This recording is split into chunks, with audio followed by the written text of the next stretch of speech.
सभागार में उपस्थित समस्त गणमान्य नागरिकों से अनुरोध है कि कृपया स्थान ग्रहण करें, अपने स्थान पर बैठ जाएं। यदि स्थान की अनुपलब्धता हो तो कृपया ऊपर देखिए, मंच के बालकनी के साइड भी काफ़ी बैठक व्यवस्था उपलब्ध है, वहाँ पर भी जाकर स्थान ग्रहण किया जा सकता है। पर सभी से अनुरोध है कि कृपया स्थान ग्रहण करें। बहुत जल्दी हमारे कार्यक्रम के मुख्य अतिथि महोदय माननीय राज्यपाल श्री मंगूभाई पटेल जी का आगमन होने वाला है। प्रदेश के यशस्वी माननीय मुख्यमंत्री श्री शिवराज सिंह चौहान जी का भी आगमन बस कुछ ही पलों में हमारे बीच होने वाला है, इसलिए कृपया स्थान ग्रहण करें।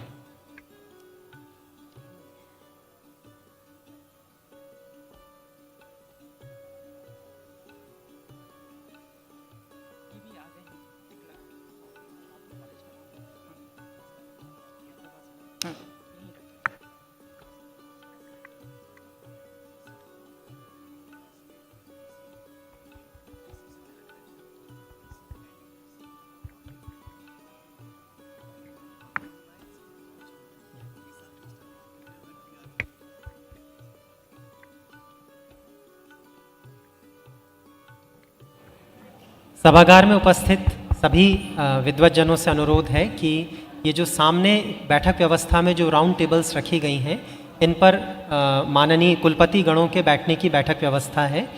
अन्य गणमान्य नागरिकों हेतु, विद्वानों हेतु बैठक व्यवस्था कुलपति महोदय की बैठक व्यवस्था के पीछे है। इसके बाद भी अगर किसी को बैठक उपलब्ध नहीं होती है, सीट उपलब्ध नहीं होती है, तो ऊपर बालकनी में भी बैठक व्यवस्था है, वहाँ पर भी जाकर स्थान ग्रहण किया जा सकता है। समस्त उपस्थित जनों से अनुरोध है कि कृपया स्थान ग्रहण करें और बस कुछ ही पलों में हमारे बीच माननीय अतिथियों का आगमन होने जा रहा है।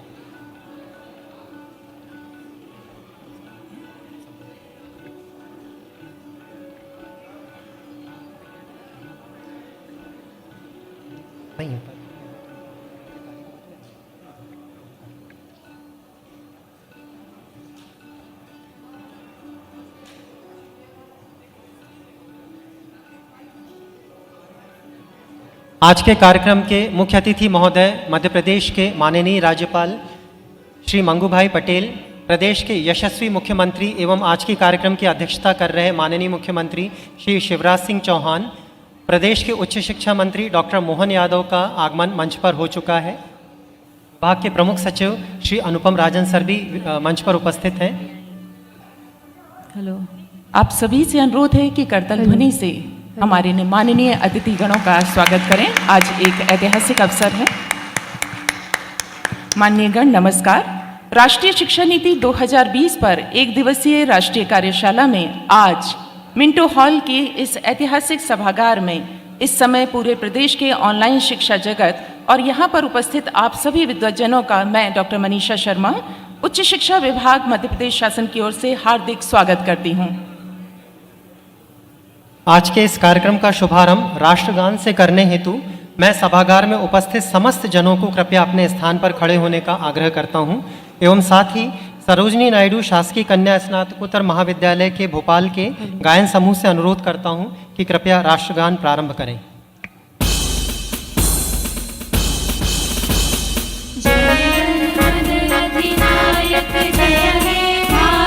भाग्य विधाता, पंजाब सिंध गुजरात मराठा द्राविड़ उत्कल बंगा, विंध्य हिमाचल यमुना गंगा, उज्जल जलधि तरंगा। तब शुभ नामे जागे, तब शुभ आशीष मांगे, गाहे तब जय गाथा, जन गण मंगलदायक जय हे भारत भाग्य विधाता। जय हे जय हे जय हे, जय जय जय जय हे।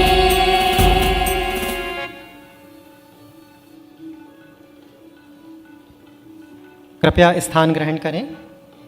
मध्य प्रदेश के लिए आज अत्यंत गौरव का विषय है कि पूरे प्रदेश में, पूरे देश में पूर्ण तैयारी, पूर्ण पाठ्यक्रम, पूर्ण प्रशिक्षण के साथ राष्ट्रीय शिक्षा नीति 2020 का पूरे देश में सर्वप्रथम शुभारंभ मध्य प्रदेश में प्रदेश के माननीय राज्यपाल महोदय श्री मंगूभाई पटेल जी की उपस्थिति में माननीय यशस्वी मुख्यमंत्री माननीय श्री शिवराज सिंह चौहान जी के कर कमलों द्वारा किया जाने वाला है। इस कार्यक्रम के प्रारंभ में माननीय राज्यपाल महोदय, माननीय मुख्यमंत्री महोदय, माननीय उच्च शिक्षा मंत्री महोदय एवं आदरणीय प्रमुख सचिव महोदय से अनुरोध है कि कृपया दीप प्रज्वलन कर इस कार्यक्रम का उद्घाटन करने की कृपा करें।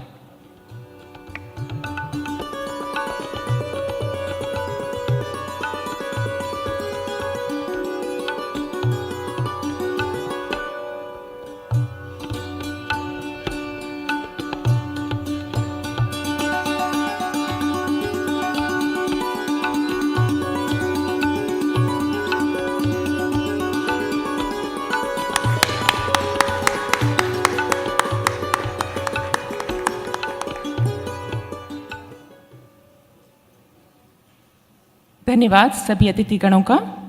स्वागत की परंपरा का निर्वाह करते हुए अब मैं माननीय मंत्री उच्च शिक्षा डॉक्टर मोहन यादव जी से अनुरोध करूंगी कि वो माननीय राज्यपाल महोदय जो आज की हमारे कार्यक्रम के मुख्य अतिथि हैं उनका स्वागत करें। माननीय मंत्री उच्च शिक्षा डॉक्टर मोहन यादव जी स्वागत करेंगे आज के कार्यक्रम के मुख्य अतिथि माननीय राज्यपाल मध्य प्रदेश।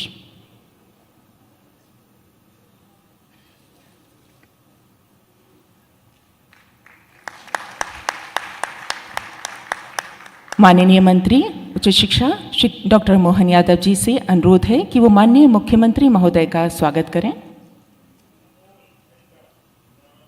हमारे प्रदेश के यशस्वी मुख्यमंत्री माननीय शिवराज सिंह चौहान जी, आदरणीय श्री R.J. राव कुलपति बरकतुल्लाह विश्वविद्यालय से अनुरोध है कि वो माननीय राज्यपाल महोदय का स्वागत करें। बरकतुल्लाह विश्वविद्यालय के कुलपति डॉक्टर R.J. राव स्वागत करेंगे माननीय राज्यपाल महोदय का। अब मैं श्री अनुपम राजन प्रमुख सचिव उच्च शिक्षा मध्य प्रदेश शासन से अनुरोध करती हूँ कि माननीय राज्यपाल महोदय का स्वागत करें।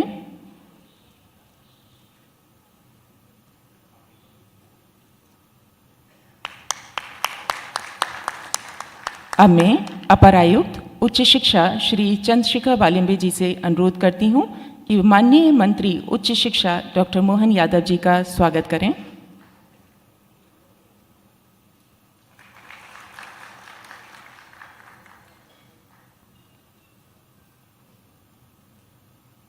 माननीय मुख्यमंत्री का स्वागत करेंगे अपर आयुक्त महोदय।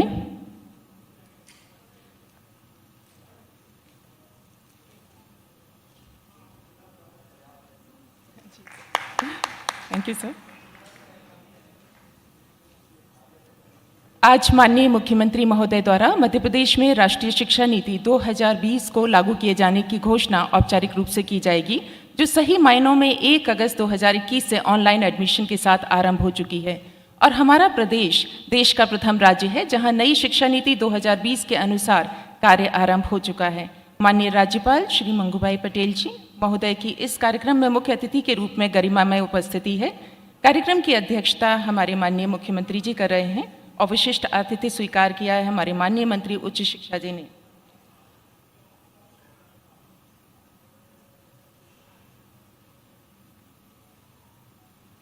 उच्च शिक्षा विभाग ने गत वर्षों से निरंतर गुणवत्ता संवर्धन के लिए हर पहलू में प्रतिबद्धता के साथ हर मोर्चे पर काम किया हो, चाहे वो विश्व बैंक परियोजना, रूसा या राज्य स्तरीय योजनाएं हो या नवीन अशासकीय और निजी विश्वविद्यालयों की स्थापना से संबंधित हो, आदर्श प्रयोगशाला उन्नयन, महिला पुलिस गश्त, पुस्तकालय, खेलकूद, दूरदर्शन वीडियो व्याख्यान, ई कंटेंट प्रशिक्षण, छात्र प्रोत्साहन की योजनाओं का सफल क्रियान्वयन, कोरोना कालीन रोको टोको अभियान, ग्रामीण गंदगी मुक्त, fit India, plastic free area, बाल अधिकार संरक्षण, न जाने कितनी योजनाएं और विद्यार्थियों को केंद्र में रखकर नेशनल एकेडमिक डिपोजिटरी से जुड़े ब्लेंडेड मोड शिक्षा पद्धति के क्रियान्वयन में महत्वपूर्ण भूमिका निभाई।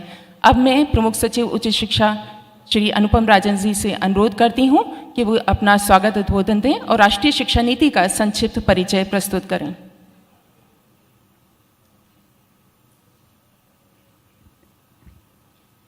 आज के इस कार्यक्रम में हमारे साथ उपस्थित महामहिम राज्यपाल महोदय, माननीय मुख्यमंत्री जी, माननीय उच्च शिक्षा मंत्री जी, मंच पे हमारे साथी अपर आयुक्त श्री वालिम्बे जी एवं सभागार में उपस्थित सभी सम्माननीय कुलपतिगण एवं अन्य सभी महानुभाव, हम सभी के लिए ये अत्यंत गर्व एवं हर्ष का विषय है कि राष्ट्रीय शिक्षा नीति के क्रियान्वयन के शुभारंभ के अवसर पर आज हमें माननीय राज्यपाल महोदय, माननीय मुख्यमंत्री महोदय, माननीय उच्च शिक्षा मंत्री जी की गरिमा में उपस्थिति का सानिध्य मिला है।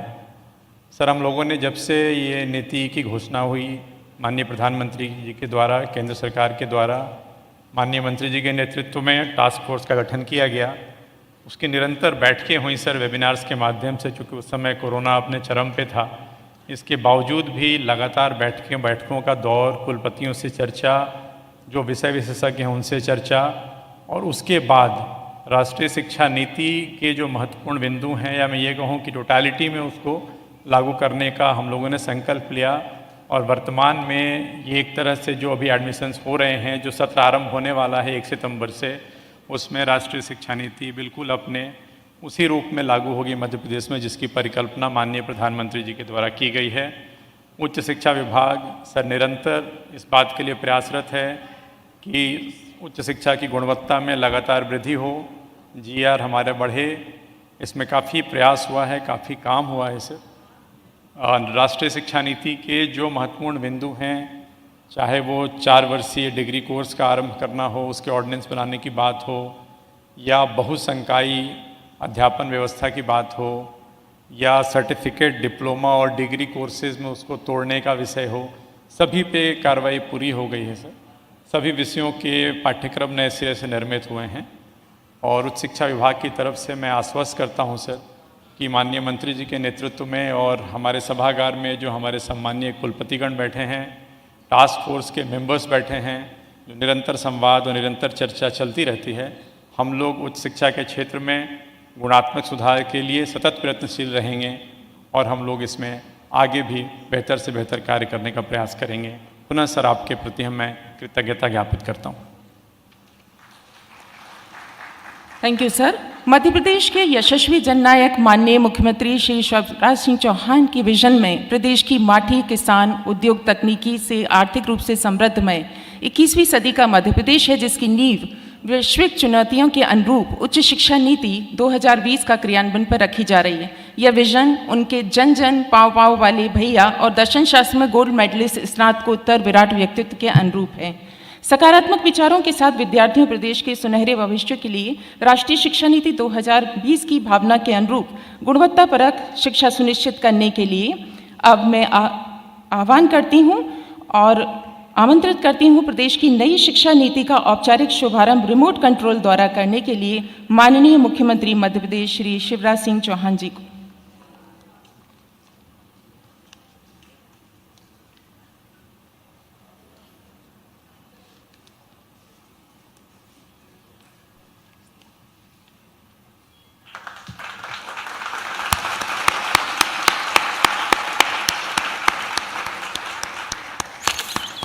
अरे ये खबर पढ़ी आपने? नई शिक्षा नीति के तहत मध्य प्रदेश के विद्यार्थियों को अब कई लाभ मिलेंगे। अच्छा, हाँ, शिक्षा के क्षेत्र में पृथक पहचान बना रहा है हमारा प्रदेश। राष्ट्रीय शिक्षा नीति लागू करने वाला अग्रणी राज्य बन गया है मध्य प्रदेश, जिसके अंतर्गत अब सभी विद्यार्थियों के लिए बहुसंकाय अध्ययन की सुविधा और वोकेशनल एवं फील्ड ट्रेनिंग का अवसर भी, यानी प्रैक्टिकल एक्सपीरियंस भी और मनपसंद विषय चुनने की आजादी भी। अरे वाह, ये तो बड़ी अच्छी बात है। उच्च शिक्षा के क्षेत्र में मध्य प्रदेश शासन की अभिनव पहल। पूर्ण तैयारी के साथ देश में सर्वप्रथम मध्य प्रदेश को राष्ट्रीय शिक्षा नीति के क्रियान्वयन के लिए प्रथम प्रदेश बनाने के लिए यशस्वी माननीय मुख्यमंत्री जी का हार्दिक हार्दिक धन्यवाद।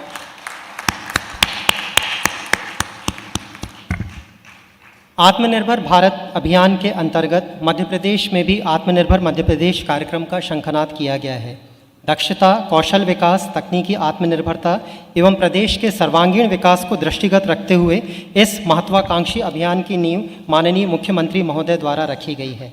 इस कार्यक्रम के अंतर्गत मध्य प्रदेश के 6 राज्य विश्वविद्यालयों में इंक्यूबेशन केंद्रों की स्थापना कर उनके द्वारा स्टार्टअप को बढ़ावा देने एवं नवोन्मेषी विचारों के पल्लवन को प्रश्रय देने का लक्ष्य निर्धारित किया गया है।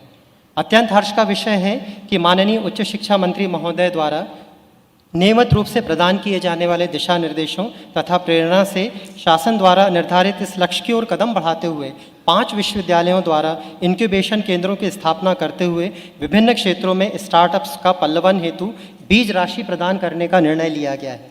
साथ ही साथ 2 निजी विश्वविद्यालयों द्वारा भी आज अपने विद्यार्थियों को बीज राशि प्रदान की जा रही है।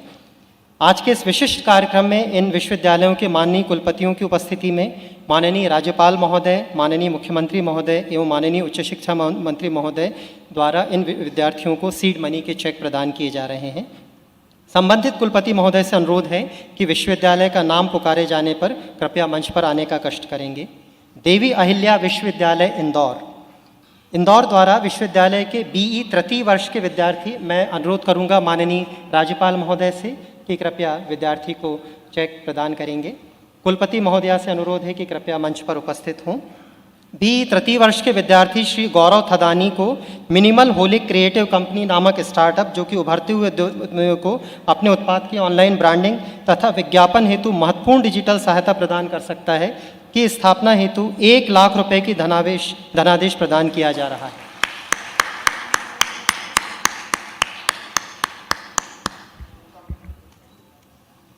धन्यवाद माननीय महोदय। रानी दुर्गावती विश्वविद्यालय जबलपुर द्वारा सुश्री आकृति द्विवेदी को कॉरिडेप्सिस आयुर्रस की स्थापना हेतु 1 लाख रुपए की राशि का धनादेश प्रदान किया जा रहा है। मानव शरीर की रोग प्रतिरोधक क्षमता में वृद्धि करने के उद्देश्य से यह रस हिमालय पर पाई जाने वाली कॉर्डिसेप्स फंगस की सहायता से तैयार किया जा रहा है। रानी दुर्गावती विश्वविद्यालय जबलपुर की सुश्री आकृति द्विवेदी।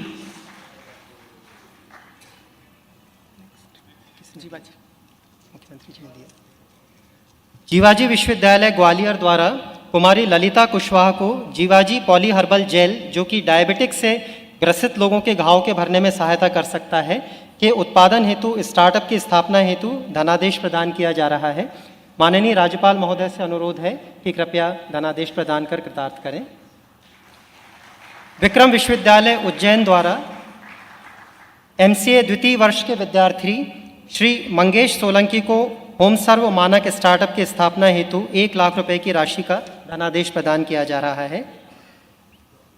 बरकतुल्ला विश्वविद्यालय भोपाल द्वारा सुश्री स्मृति चौहान को डेवलपमेंट ऑफ लिक्विड बायोफर्टिलाइजर संबंधी स्टार्टअप की स्थापना हेतु 1 लाख रुपए की राशि का धनादेश प्रदान किया जा रहा है।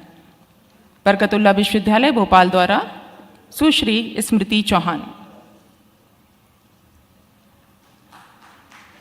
रविंद्रनाथ टैगोर विश्वविद्यालय भोपाल द्वारा श्री सुमित महेंद्र को RTI वाला नामक स्टार्टअप की स्थापना हेतु 1 लाख रुपए की राशि का धनादेश प्रदान किया जा रहा है। इस स्टार्टअप के मैं माननीय राज्यपाल महोदय से अनुरोध करूंगा कि कृपया धनादेश प्रदान करें।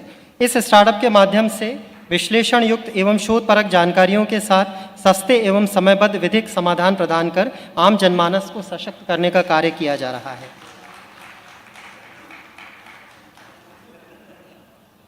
आप सभी का धन्यवाद। सेज विश्वविद्यालय इंदौर द्वारा बीटेक तृतीय वर्ष के छात्र श्री पीयूष चौधरी को light weight GPS based walking stick cum chair नामक उत्पाद के विकास हेतु 1 लाख रुपए की धनादेश प्रदान किया जा रहा है। यह उत्पाद दृष्टि बाधित अथवा बीमार व्यक्तियों हेतु अत्यंत महत्वपूर्ण युक्ति सिद्ध हो सकती है। सकल नामांकन अनुपात की वृद्धि के लिए विभाग द्वारा अनेक केंद्रों की स्थापना की गई है। अब मैं आमंत्रित करती हूँ भोजमुक्त विश्वविद्यालय के कुलपति श्री डॉक्टर जयंत सोनवलकर जी को और कुल सचिव डॉक्टर LS सोलंकी जी को कि वो GR वृद्धि के लिए महाविद्यालयों के साथ मेमोरेंडम ऑफ अंडरस्टैंडिंग के लिए दस्तावेज के आदान प्रदान की इस प्रक्रिया में भाग लें। भोजमुक्त विश्वविद्यालय और प्रदेश के 155 महाविद्यालयों के बीच MOU साइन हो चुकी हैं। सांकेतिक रूप से यहाँ 5 महाविद्यालयों और भोजमुक्त विश्वविद्यालय के बीच MOU के दस्तावेज आदान प्रदान किए जाएंगे।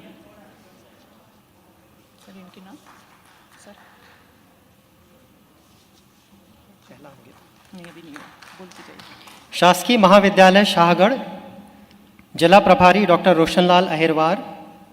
शासकीय महाविद्यालय बलवाड़ी, जिला बड़वानी से। शासकीय महाविद्यालय डोभी, जिला सीहोर से डॉक्टर ललिता बख्शी। अनुदान प्राप्त विश्वविद्यालयों में जैन महाविद्यालय भिंड तथा सांदीपनि महाविद्यालय उज्जैन से डॉक्टर श्रीमती प्रीति दुबे उपस्थित हैं। कृपया इस अति महत्वपूर्ण कार्यक्रम हेतु सभी का करतल ध्वनि से स्वागत करें। सभी से अनुरोध है कि कृपया करतल ध्वनि से सभी का उत्साहवर्धन करें।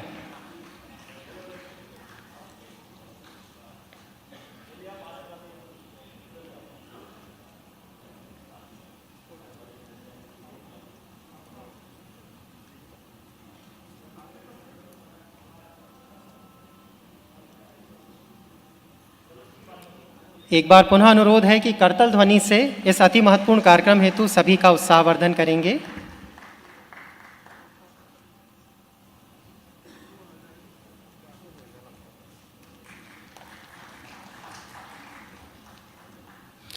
धन्यवाद माननीय, सभी को धन्यवाद। विगत वर्ष कोविड-19 नामक वैश्विक महामारी की चपेट में रहा है। ऐसी कठिन विपदा के काल में भी मध्य प्रदेश के उच्च शिक्षा विभाग ने सुरक्षा का अधिकतम ध्यान रखते हुए सफलता के अद्वितीय आयाम प्राप्त किए हैं। गत अकादमिक सत्र 2020-21 में विभाग की प्रमुख गतिविधियों एवं महत्वपूर्ण उपलब्धियों का संकलन पत्रिका सफलता के सोपान के रूप में प्रस्तुत किया जा रहा है। मंचासीन माननीय राज्यपाल महोदय, माननीय मुख्यमंत्री महोदय, माननीय उच्च शिक्षा मंत्री महोदय एवं प्रमुख सचिव महोदय से अनुरोध है कि कृपया इस पत्रिका का विमोचन करने की कृपा करें। विभाग की उपलब्धियों की पत्रिका सफलता के सोपान का विमोचन माननीय अतिथि गणों द्वारा।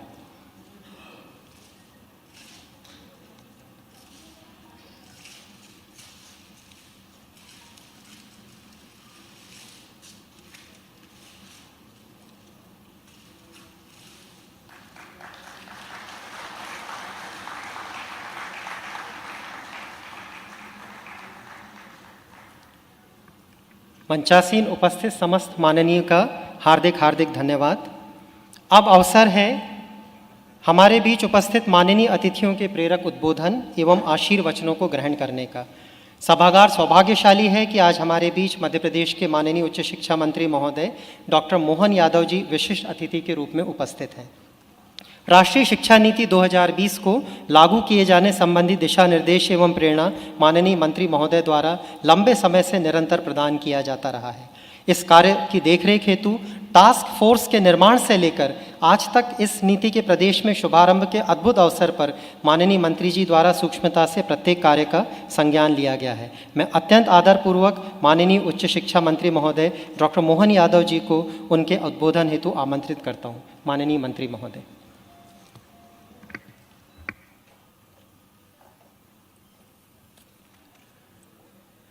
नई राष्ट्रीय शिक्षा नीति 2020 क्रियान्वयन कार्यशाला के आज के हमारे कार्यक्रम के मुख्य अतिथि और इस राज्य के हमारे महामहिम माननीय राज्यपाल मंगूभाई पटेल साहब जोरदार तालियां बजा करके हमारे अपने महामहिम का स्वागत करें। और प्रत्येक काम में जब जिस काम को हाथ लगा दे पारसमणि की तरह हमारे यशस्वी मुख्यमंत्री उनकी मौजूदगी मात्र से हमको ऊर्जा से सराबर हो जाते हैं और नित नए कीर्तिमान हिमालय की चोटी को भी मात करते हुए हम अपने अलग अलग क्षेत्रों में जिस प्रकार से ये उपलब्धियों का एक एहसास कर रहे हैं, हमको लगता है कि ये वास्तव में हमारा स्वर्णिम काल है, उच्च शिक्षा का स्वर्णिम काल है। विभिन्न क्षेत्रों में जिस प्रकार से आपकी उपस्थिति और आपके माध्यम से जिस प्रकार से विभाग अपने अपने काम करते जा रहे हैं, हम सौभाग्यशाली। पुनः एक बार जोरदार तालियां बजाएं हमारे अपने यशस्वी मुख्यमंत्री शिवराज सिंह जी चौहान के लिए। मेरे अपने इसी कार्यक्रम में मेरे साथ लगातार हर काम में कदम से कदम मिला के सहयोग करने वाले हमारे प्रमुख सचिव माननीय अनुपम राजन जी, उनका भी स्वागत है। और मंच पर ही विराजमान हमारे अपने अपर आयुक्त वालिम्बे जी इस सभागार में मौजूद, क्योंकि यह कार्यक्रम थोड़ा हटके भी है भाई साहब, आपकी जानकारी के लिए बताना चाहूँगा।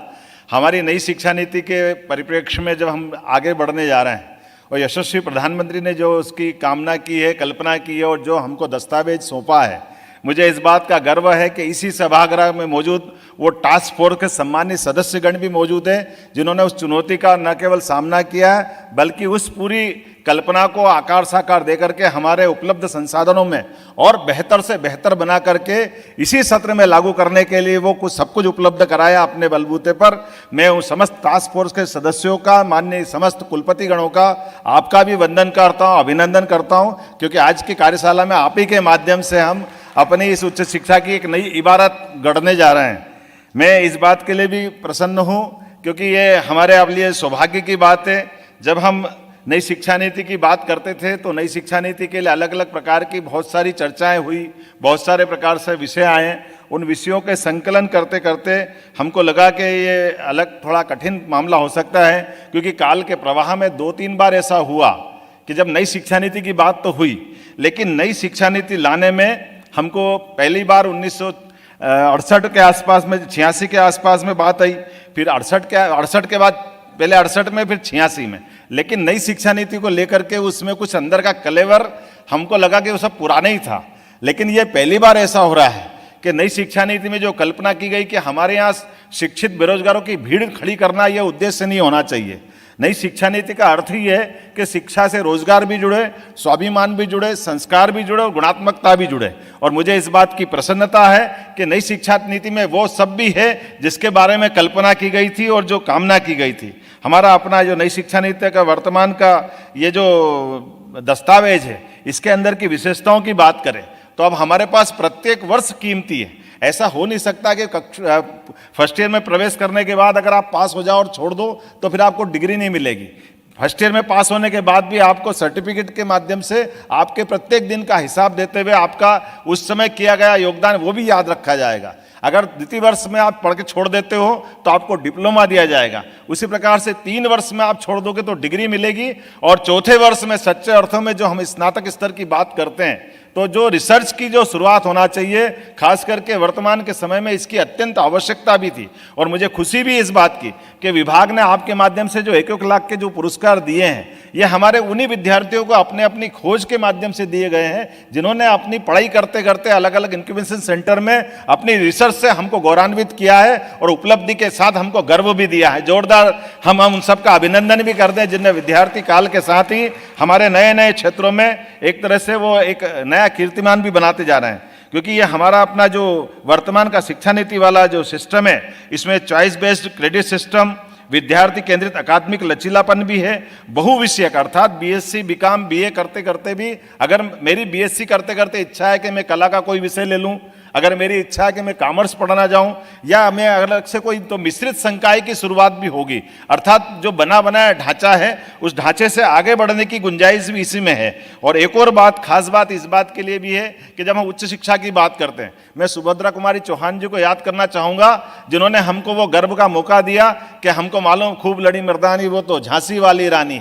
कविता की एक इस धड़कन के साथ पूरे देश ने आज़ादी का 1857 वाला पहला स्वतंत्र संग्राम को स्मरण कर लिया है। मुझे इस बात की खुशी है कि अब इस नई शिक्षा नीति के माध्यम से ऐसे तमाम क्रांतिकारी महापुरुषों को हमने योग्य स्थान देने का प्रयास किया है। हमने सम्राट विक्रमादित्य को भी गुंजाइश दी है, तो झांसी की रानी के साथ साथ हमने रानी अहिल्याबाई को भी याद किया है, रानी दुर्गावती को भी स्थान देने का प्रयास किया है। उसी प्रकार से टंटिया मामा, इन सबको भी हमने स्मरण किया है। उम्मीद करता हूं कि बिरसा मुंडा से लेकर के जिनका भी गौरवशाली अतीत है, ये तो वो लोग हैं जिनको हम हिस्ट्री में स्वर्णिम अध्याय के रूप में जानते थे, लेकिन नई शिक्षा नीति में कहीं ना कहीं ये छूटे गए थे। अब हम उम्मीद कर रहे हैं कि इन सबको हम अपनी नई पीढ़ी को सौंपेंगे, जिसके माध्यम से अगर वो विकास की तरफ कदम बढ़ाते हैं तो गौरवशाली स्वर्णिम अतीत को भी याद रखेंगे। मैं उम्मीद कर रहा हूं कि जिस प्रकार से इसमें बहुत सारी बातें आई है, इसमें खास बात एक ये भी थी कि हमारा अपना जो सकल पंजीयक है, अर्थात विश्वविद्यालय शिक्षा में आने वाले विद्यार्थियों का जो हमारा अपना क्रम था वो थोड़ा पिछड़ा हुआ था।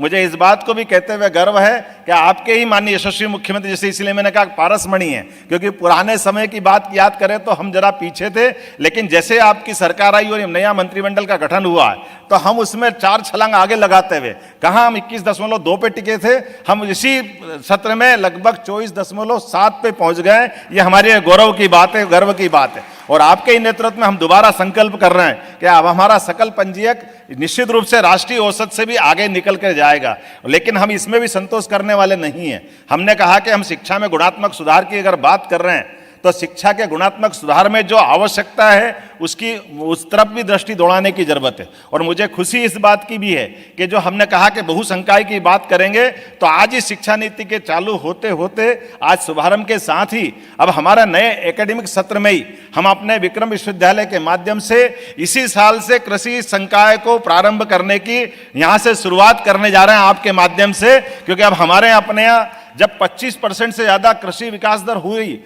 ऐसे में इतने बड़े कृषि प्रधान देश में ग्रामीण परिवेश के बच्चे अगर आते हैं, अगर वो कृषि की शिक्षा लेते हैं तो वो किसके लिए काम आएंगे? वो उनके जीवन में भी काम आएगी, प्रदेश के लिए भी काम आएगी और देश के लिए भी काम आएगी। और केवल कृषि नहीं, कृषि के साथ जुड़े अन्य संकाय में भी हम आगे बढ़ने जा रहे हैं। हम चिकित्सा क्षेत्र में भी आगे बढ़ रहे हैं, हार्टिकल्चर में भी बढ़ रहे हैं। जिस भी क्षेत्र में जाना चाहे, ये जो नई शिक्षा नीति के परिदृश्य में हम वो सब भी बातें जोड़ने जा रहे हैं, जिसके माध्यम से चाहे प्राइवेट सेक्टर का हो, चाहे हमारा शासकीय सेक्टर का हो, हर विश्वविद्यालय वो अपनी अकादमिक स्वतंत्रता भी हासिल करेगा। और इसके माध्यम से चूंकि नई शिक्षा नीति के परिप्रेक्ष्य में उसकी आत्मा को धारण करते हुए जो नई शिक्षा नीति का सच्चे अर्थों में उद्देश्य है कि हम अपने विद्यार्थियों को न केवल शिक्षित करें बल्कि संस्कारवान भी बने, गुणात्मक भी बनाए और देश और प्रदेश के लिए न केवल वो अपने भावी जीवन में एक महती भूमिका अदा करे, बल्कि अपनी वो प्राचीनतम तक्षशिला और नालंदा की शिक्षा की प्रणाली को गौरवान्वित करते हुए वो उन्नत मार्ग पे चलते जाए। मेरी अपनी ओर से आज के इस बहुत अलग प्रकार के कार्यक्रम में मैं आपका स्वागत करता हूं, वंदन करता हूं, अभिनंदन करता हूं। बहुत बहुत धन्यवाद। भारत माता की जय। धन्यवाद माननीय। मध्य प्रदेश को बीमारू राज्य से विकसित राज्य के रूप में सृजने, सबसे लंबे समय तक मुख्यमंत्री बने रहने का रिकॉर्ड बनाने, बहनों के मामा यशस्वी मुख्यमंत्री माननीय श्री शिवराज सिंह चौहान जी से अनुरोध है कि वो इस अवसर पर अपना उद्बोधन दें। माननीय मुख्यमंत्री श्री शिवराज सिंह चौहान जी। मध्य प्रदेश के कर्मठ, गतिशील और कर्मयोगी राज्यपाल श्रद्धेय मंगूभाई जी पटेल, हमारे कल्पनाशील मस्तिष्क के धनी और नए प्रयोग करने वाले उच्च शिक्षा मंत्री आदरणीय मोहन यादव जी, भाई अनुपम जी, सभी अधिकारीगण, हमारे सभी आदरणीय वाइस चांसलर्स और शिक्षा क्षेत्र के सभी विद्वजन, आज का दिन मेरे लिए तो अत्यंत प्रसन्नता का दिन है। नई राष्ट्रीय शिक्षा नीति हम मध्य प्रदेश में आज से लागू कर रहे हैं। मैं प्रधानमंत्री जी को धन्यवाद दूंगा। भाई मोहन अभी बता रहे थे शिक्षा नीति के बारे में, प्रयोग तो अनेकों हुए, राधाकृष्णन आयोग, मुदालियर आयोग, कोठारी कमीशन, मैं उसके बहुत विस्तार में नहीं जाना चाहता, लेकिन सही अर्थों में प्रधानमंत्री श्रीमान नरेंद्र मोदी जी की ये तड़फ थी कि सचमुच में विद्यार्थियों के जीवन को बदलने वाली नई शिक्षा नीति उनके नेतृत्व में बनी और आज हम उसको लागू करने का सौभाग्य प्राप्त कर रहे हैं। शिक्षा, अगर एक पंक्ति में हम सोचें तो शिक्षा क्या है? वो शिक्षा देने का लक्ष्य क्या है? तो आदि गुरु शंकराचार्य जी महाराज ने कहा था, अपने आप में संपूर्ण मानता हूं मैं उसे, उन्होंने कहा था, सा विद्या या विमुक्तये। शिक्षा वो है जो मुक्ति दिलाए, इस लोक में भी परलोक में भी। और मुक्ति का मतलब वो संपूर्णता प्रदान करे, जीवन की सारी आवश्यकताओं को व्यवहारिक रूप से भी पूरा करे। और जो अंतिम लक्ष्य होता है व्यक्ति का, मतभेद हो सकते हैं लोगों में, लेकिन अंतिम लक्ष्य तक पहुंचने में भी वो सहयोगी हो। एक और महापुरुष स्वामी विवेकानंद जी, उनने एक पंक्ति में कह दिया शिक्षा का उद्देश्य क्या होना चाहिए। उन्होंने कहा शिक्षा वो जो मनुष्य को मनुष्य बना दे। अब मनुष्य को मनुष्य बनाने वाली शिक्षा, इसमें सारी चीजें अंतर्निहित है। अगर मैं इसके और विस्तार में जाऊं तो शिक्षा ऐसी हो जो ज्ञान दे, कौशल भी दे और नागरिकता के संस्कार भी दे। ज्ञान का मतलब हम सब समझते हैं, पीढ़ियों द्वारा जो संचित ज्ञान है, चाहे वो शोध और अनुसंधान के द्वारा विज्ञान का हो, इतिहास का हो, भाषाओं का हो, अन्य विषयों का हो, वो एक पीढ़ी से दूसरी पीढ़ी को स्थानांतरित कर दिया जाए, नया कुछ और हम अर्जित करते हैं तो उसको जोड़ते हुए, और ज्ञान भी संपूर्ण ज्ञान। नई शिक्षा नीति में यह बात है, अगर आपने बीएससी करना है तो आप फिर इतिहास नहीं पढ़ सकते, आप भाषा नहीं पढ़ सकते, आपको केवल फिजिक्स केमिस्ट्री पढ़नी पड़ेगी। लेकिन नई शिक्षा नीति इस बात की अनुमति देती है कि वो फिजिक्स केमिस्ट्री पढ़ते हुए भी हिंदी का उद्भट विद्वान बन सके, संस्कृत का ज्ञान प्राप्त कर सके, इतिहास का अध्ययन कर सके। शिक्षा एकांगी नहीं होती। ज्ञान का मतलब संपूर्ण ज्ञान और उन विषयों का ज्ञान जो वो चाहे। हम बांध नहीं सकते कि बस बंध गए तुम डिग्री के लिए इतना ही कर सकते हो। और ज्ञान की जब हम बात करते हैं तो दूसरी बात और उसमें समाहित है। ज्ञान मतलब तोता रटंत नहीं है, 2 एकम 2, 2 दूनी 4, 2 तिया 6, तोता रटंत नहीं है। मनुष्य में नैसर्गिक, बच्चों में तो विशेष रूप से एक स्वाभाविक दक्षता होती है चीजों को जानने की, समझने की, समझ के उनमें और विस्तार करने की, शोध करने की, अनुसंधान करने की, जोड़ने की। और इसलिए जो नई शिक्षा नीति ग्रेडिंग प्रणाली लागू होगी, नहीं तो अंकों के पीछे वो क्या गाइड कौन सी परीक्षा के पहले पढ़ लो और रट रटा के पास हो जाओ। अब वो सही अर्थों में ज्ञान थोड़ी होता। कैद खाना स्कूल को 4 बजे ऐसा भगता था बस्ता लेके घर पे, सही अर्थों में वो शिक्षा नहीं है। नैसर्गिक विकास, विद्यार्थी का स्वाभाविक विकास, उसके गुणों को प्रकटीकरण करने का अवसर उसको मिले। मैं बहुत विस्तार में नहीं जाऊंगा, समय की सीमाएं। नई शिक्षा नीति इसकी इजाजत देती है। और कौशल देना, आप बताओ, अगर पढ़ने के बाद अगर रोजी रोटी नहीं कमा सके तो फिर उस शिक्षा का क्या महत्व। मुझे याद है जब हम पहले पूछते थे क्या कर रहे हो, बीए कर रहा हूं। बीए के बाद क्या करोगे? एमए करूंगा। एमए के बाद क्या करोगे? ला करूंगा। ला के बाद क्या करोगे? पता नहीं। ऐसी शिक्षा का क्या अर्थ? विद्यार्थी कुंठा के शिकार होते हैं। अगर शिक्षा आजीविका प्रदान करने का सामर्थ्य ना दे सके वो शिक्षा तो अधूरी है। और इसलिए हम कुंठाग्रस्त बच्चों को देखते हैं, सरकारी नौकरी, उसके लिए दौड़। मैं कई बार सोचता हूं कि 60,000 करोड़ रुपए हम तनख्वाह में बांटते हैं, आखिर कितनी नौकरी दे पाओगे? वो नहीं देंगे, ये मेरा कहना नहीं, जरूर जरूरत है, देंगे ही। लेकिन रोजगार का पर्याय केवल वो नहीं हो सकती। और इसलिए रोजगारोन्मुखी शिक्षा कहें, कौशल देने वाली शिक्षा कहें। और मैं तो कई बार ये मानता हूं कि उच्च शिक्षा, अब ईआर बढ़ाने की बात कर रहे, जरूर पढ़ना चाहिए लोग, लेकिन उच्च शिक्षा वो प्राप्त करे जिसको सचमुच में उस क्षेत्र में विशेषज्ञता हासिल करनी हो, और नहीं तो 12वीं के बाद कौशल वाली दो ना शिक्षा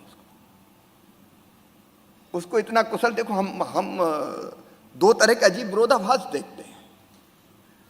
एक, हमको कई तरह के कामों के लिए स्किल्ड लोग नहीं मिलते, दूसरी तरफ बेरोजगारों की कतार है। अगर शिक्षा को कौशल से जोड़ दें, चाहे वो स्कूली शिक्षा हो चाहे वो कॉलेज की शिक्षा देंगे, कि अपने आप को रोजगार ढूंढेगा, मिल जाएगा। इसलिए इंक्यूबेशन सेंटर, हम यहां ग्लोबल स्किल पार्क बना रहे हैं, आईटीआई को अपग्रेड कर रहे हैं। सभी कॉलेजेज में, हमारे महाविद्यालयों में, मैं इस बात के लिए मोहन जी को बधाई देता हूं, उनकी टीम को बधाई देता हूं। उन्होंने तय किया कि कौशल देने वाली शिक्षा भी अनिवार्यता होगी ही। हमारे गांव में पहले कहावत थी, कम पढ़ा हर से गया और ज्यादा पढ़ा घर से गया। हर मतलब हल, जो किसान कहते थे भैया ये थोड़ा बहुत पढ़ गया तो फिर ये हल भी नहीं चलाएगा, खेती के काम का नहीं रहेगा, और ज्यादा पढ़ गया तो बोले घर से ही गया, फिर किसी काम का नहीं है। ऐसी शिक्षा अर्थहीन है। और इसलिए कौशल देने के जितने प्रकार हो सकते हैं उन सबका उपयोग करना है। स्टीम पद्धति,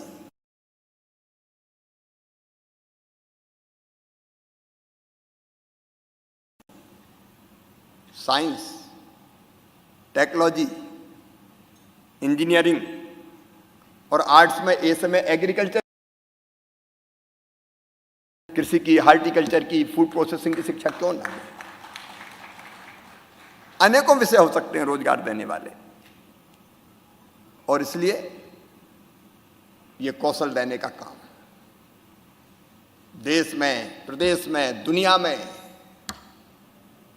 बेहतर से बेहतर काम उसको मिल सके। और तीसरा महत्वपूर्ण पहलू है नागरिकता के संस्कार देना। अगर उजड़ है, ड्रग्स लेता है, ईमानदार नहीं है, चरित्रवान नहीं है, ऐसी शिक्षा को क्या करोगे आप? ये नागरिकता के संस्कार तो चाहिए भाई। वो देशभक्त हो, चरित्रवान हो, ईमानदार हो,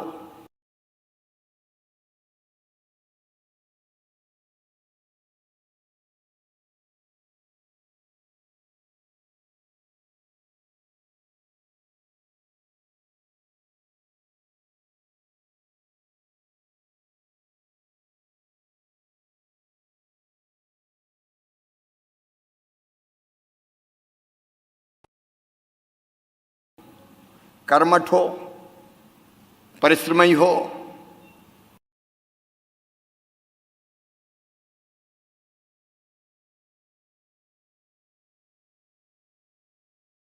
बेटियों की इज्जत करना जानता हो,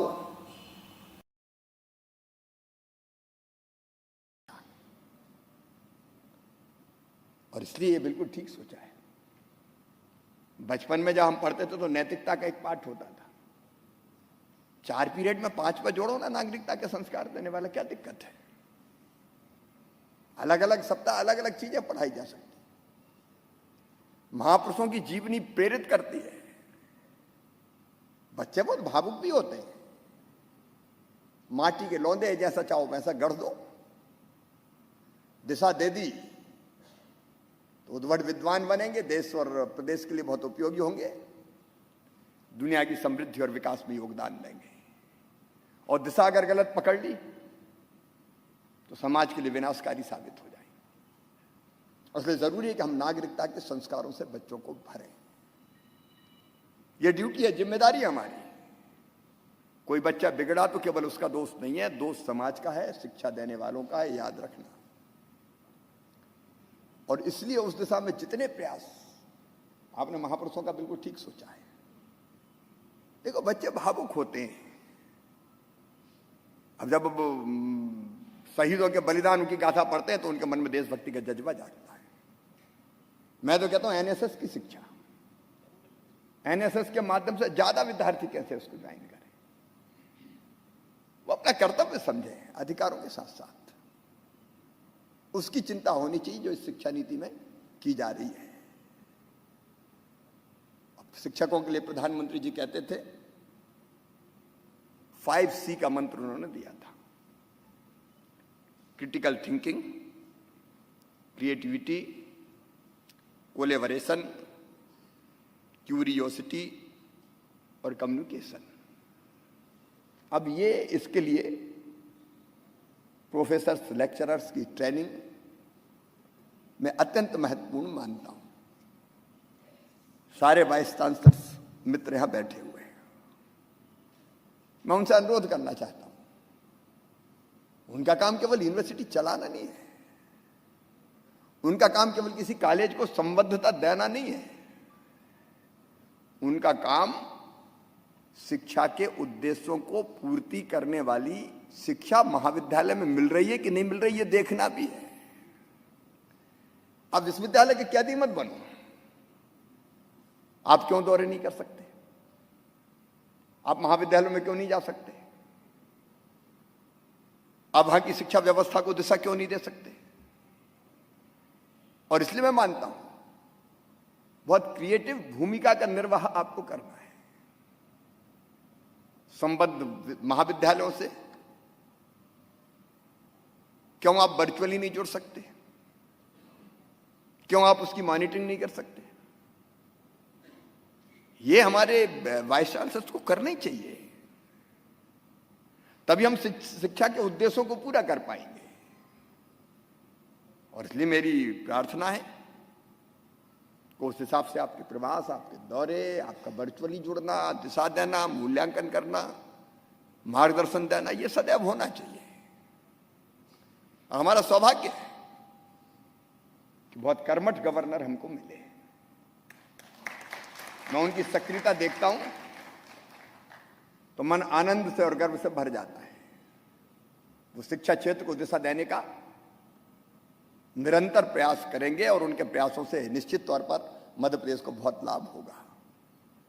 हमारे उच्च शिक्षा मंत्री भी सचमुच में बहुत कल्पक है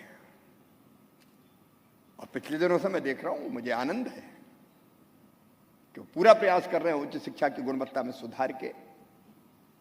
अनेकों काम किए जिसको बताने की आज आवश्यकता नहीं है। मैं ये और कहना चाहता हूं कि जो MOU हुए ये सुगत बेस्ट प्रैक्टिस का आदान प्रदान क्यों ना करें। देश और दुनिया में जो बेहतर से बेहतर हो रहा है उसको हमको सीखना चाहिए, जो हमारे पास बेहतर है हमको सिखाना चाहिए। दिक्कत क्या है, ये बहुत अभिनंदनीय कदम है। लेकिन इसके साथ साथ यूनिवर्सिटीज शोध के केंद्र होना चाहिए। रिसर्च, बिना शोध के संपूर्णता नहीं आती। और इसलिए जो राष्ट्रीय शिक्षा नीति में नेशनल रिसर्च फाउंडेशन की बात कही गई है, मध्य प्रदेश में भी हम इसी तर्ज पर राज्य शोध एवं ज्ञान फाउंडेशन स्थापित करेंगे। ये फाउंडेशन सभी शासकीय विश्वविद्यालय के कोलैबोरेशन से ही स्थापित किया जाएगा। आज की दुनिया कोलैबोरेशन की दुनिया है। अपने संसाधनों को, अपने ज्ञान को शेयर करने की जरूरत है।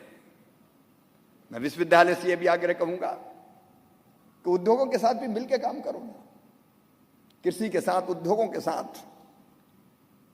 यूनिवर्सिटी उद्योग भी जोड़े अपने साथ। उद्योगों की आवश्यकता समझते हुए भी हम अपने बच्चों को तैयार करें। तो विश्वविद्यालय ज्ञान की बात अगर करते हैं, कृषि से, उद्योगों से, हर क्षेत्र में जुड़ना चाहिए हमको, ताकि हम शिक्षा को और उपयोगी और सार्थक बना सकें। श्रद्धेय गवर्नर तो नहीं लूंगा आपका, लेकिन एक नए संकल्प के साथ आज चूंकि नई शिक्षा नीति का शुभारंभ हुआ है, हम आगे कदम बढ़ा रहे हैं। मैं आपको आश्वस्त करना चाहता हूं, मध्य प्रदेश शासन की ये प्रतिबद्धता है, मुख्यमंत्री के नाते मेरी प्रतिबद्धता है कि शिक्षा के क्षेत्र में नई राष्ट्रीय शिक्षा नीति को लागू करने के लिए हर संभव उपाय आपके सहयोग से हम करेंगे और मध्य प्रदेश को इस मामले में अग्रणी राज्यों की पांत में ले जाके हम खड़ा कर देंगे। बहुत बहुत धन्यवाद।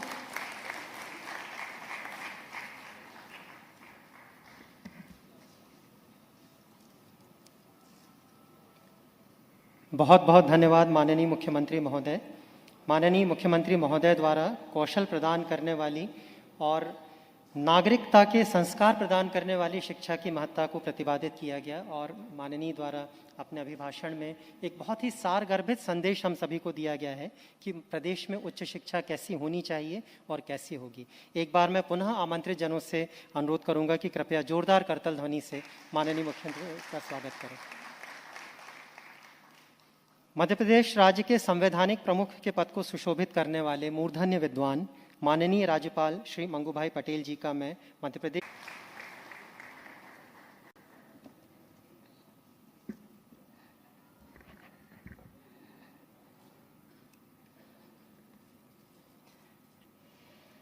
राष्ट्रीय शिक्षा नीति 2020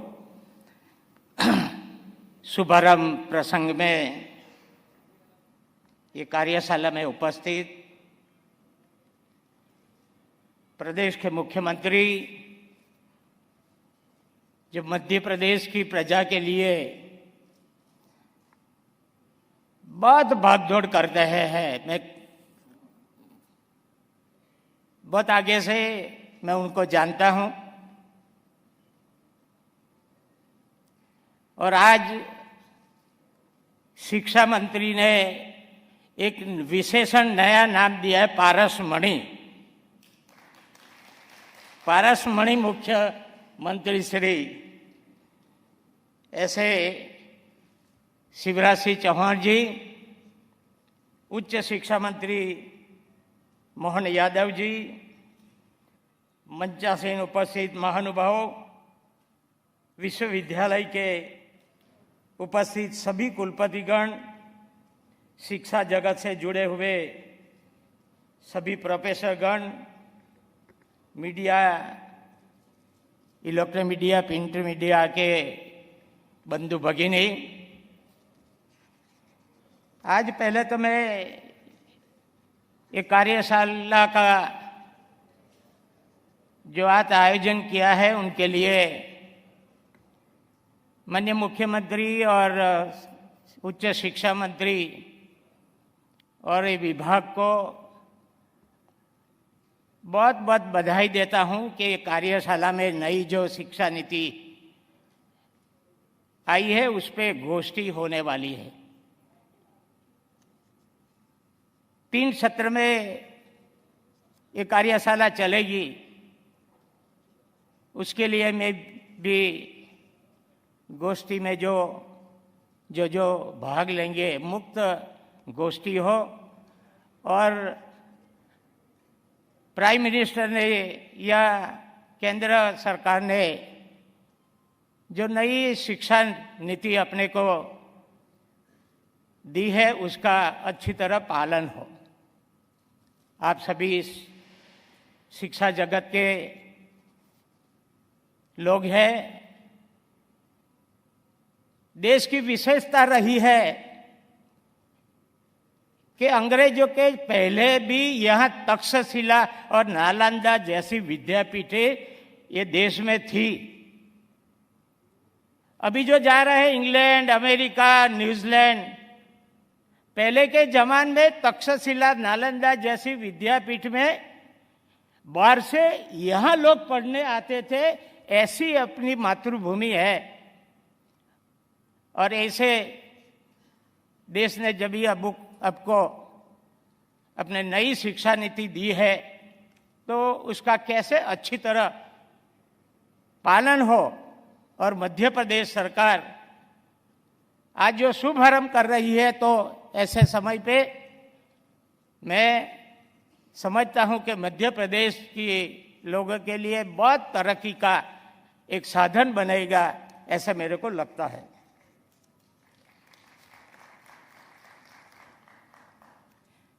राष्ट्रीय शिक्षा निधि को धरातल पर उतारने की वैचारिक विमर्श में आकर बहुत प्रसन्न हूं। मेरी खुद की भी बात करूं तो मैं यहां आकर आज बहुत प्रसन्न हूं।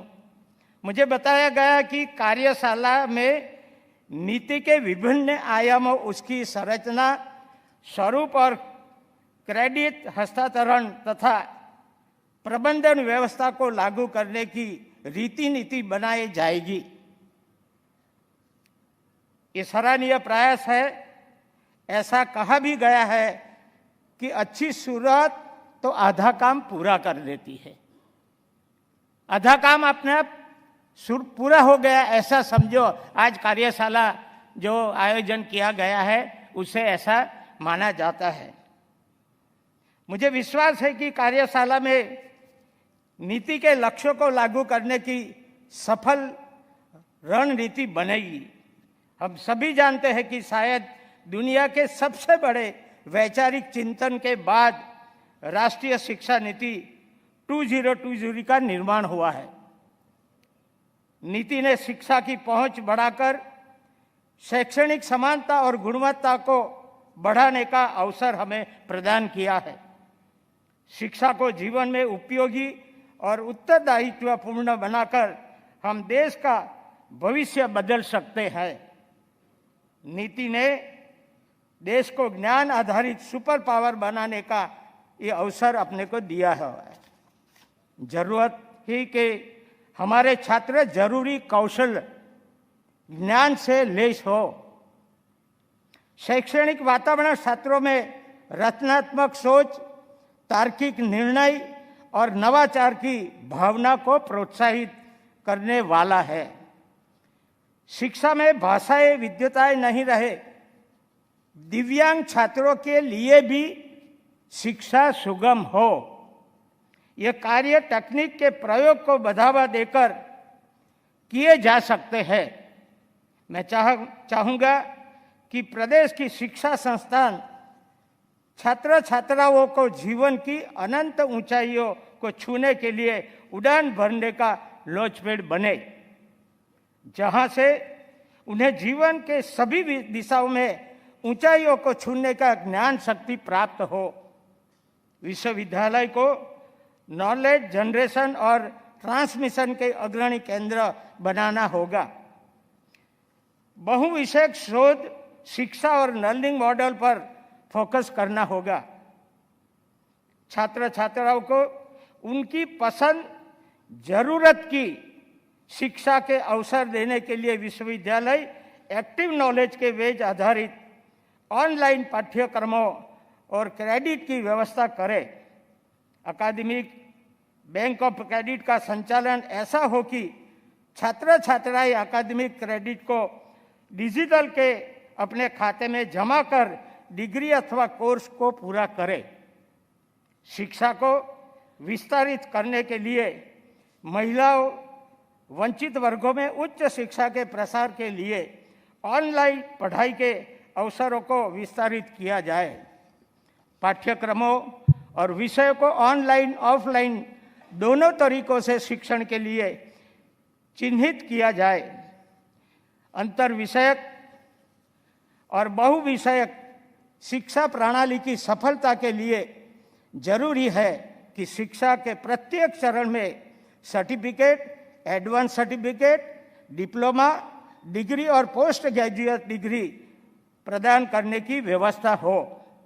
वैश्विक प्रतिस्पर्धा के अनुकूल शिक्षा समय की मांग है। अंतर्राष्ट्रीय विश्वविद्यालयों के साथ पारस्परिक समन्वय की स्पष्ट नीति होनी चाहिए ताकि विश्वविद्यालय विद्यार्थियों को अंतर्राष्ट्रीय शिक्षण के साथ जोड़ सके, जो शैक्षणिक गुणवत्ता को बेहतर बनाए। शिक्षा को रोजगार आधारित बनाने के लिए जरूरी है कि कौशल उन्नयन और के लिए उद्योगों के साथ साझेदारी का संबंध में चर्चा की जाए। शिक्षा संस्थान में उत्पादन और सप्लाई चैन प्रबंधन कंपनियों औद्योगिक इकाइयों के अनुकूल शैक्षणिक विधियाँ हो। उद्योग को उनकी जरूरत के अनुसार तकनीकी डेटा और मशीन लर्निंग में दक्ष और कार्यकुशल रेडी टू वर्क प्रबंध और कर्मचारी मिले। विश्वविद्यालय के वर्तमान सामाजिक आर्थिक चुनौतियों और भविष्य की जरूरत के लिए इनोवेशन के साथ रिसर्च के लिए विद्यार्थी को प्रेरित करना होगा। जरूरी है कि आर्थिक सामाजिक आवश्यकता को, समस्याओं को और चुनौतियों को ध्यान में रखते हुए पाठ्य पुस्तकों में शोध के विषयों का चयन किया जाए। गुणवत्ता पाठ्यक्रम और पाठ्य चर्चा तैयार की जाए। अंत में राष्ट्रीय शिक्षा नीति निर्माताओं ने जिस विजय के साथ इसे बनाया है उसकी सफलता आपकी शिक्षा और दर्शन पर निर्भर है। आशा करता हूँ नीति की सफलता के लिए आप अपनी कार्य दक्षता और अपने ज्ञान भंडार का सर्वश्रेष्ठ उपयोग करते हुए ईमानदारी के साथ नीति की सफलता के लिए आप सब काम करेंगे। आज की कार्यशाला को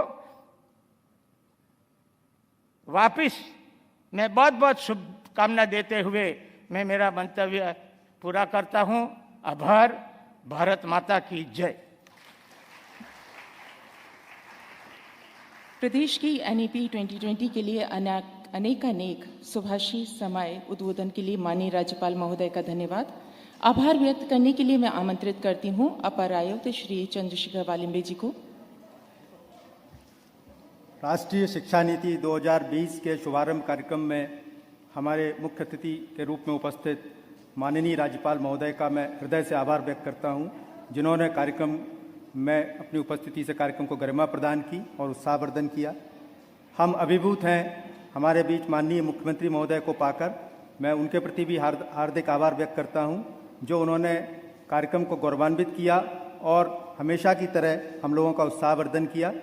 मैं आभार व्यक्त करता हूं हमारे माननीय शिक्षा मंत्री जी का, जिनके नेतृत्व में विभाग निरंतर उत्तरोत्तर प्रगति की ओर अग्रसर है। मैं कार्यक्रम में उपस्थित आदरणीय प्रमुख सचिव, हमारे विश्वविद्यालयों के सभी सम्मानीय कुलपतिगण, साथी अधिकारियों व प्रिंट मीडिया व इलेक्ट्रॉनिक मीडिया के हमारे सभी बंधुओं का हार्दिक आभार व्यक्त करता हूं। धन्यवाद अपर आयुक्त महोदय। कार्यक्रम का समापन राष्ट्रगान से करने हेतु मैं सभागार में उपस्थित समस्त जनों को कृपया अपने स्थान पर खड़े होने का आग्रह करता हूं। साथ ही गायन समूह से अनुरोध है कि कृपया राष्ट्रगान प्रारंभ करें।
इसी के साथ ही कार्यक्रम समाप्त होता है।